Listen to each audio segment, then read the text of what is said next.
But BlackRock came in, bought properties at pennies on the dollar, and they set up in Ireland, like they have a tax dodge system. They pay nothing. The way it's set up is the whole lot is corrupt. And then the rents have gone triple through the roof. So the locals, there's people now that are 40 can't buy a property, and they're doing that all over the place. Are you seeing any, can you see any change in that? And like, is it something in the investments that you kind of, that real estate is part of the portfolio? Yeah, so right now in America, I can't speak outside. I have traveled, to Peru, Africa, across the world. I have four young boys at the house, so travel is not as easy there.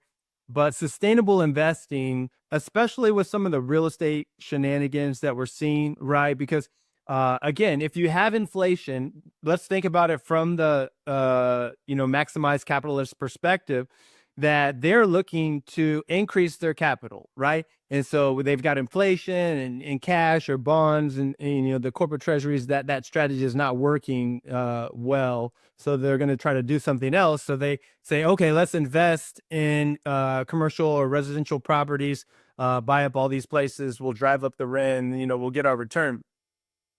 That is capitalism run amok. And that is, as we see in the RE, that's a no-go, right? So that, yes, there are strengths to the capitalist system, but I think it's important, especially with my European brothers and sisters, to engage in these conversations, right? And to see that capitalism is not the end all be all. There has to be more equity in our system. I'm thinking about the French economist Thomas Piketty, right? And his magnum opus, Capital in the 21st century. And thinking about the wealth inequality, and you have to ask the question, are the citizens tolerating it, or is the system now so strengthened that it oppresses without the voice of the political constituents even actually being able to rally and do something? I don't know. And so, as far as I said the DEI, the diversity, equity, inclusion, I named intentionally my Substack the Diverse Lens, not because I'm all in for DEI or Black Lives Matters or all these different causes. I think there are good purposes and missions for these initiatives and organizations, but I think that DEI is getting hammered justly right now because it just tried to overstep its bounds.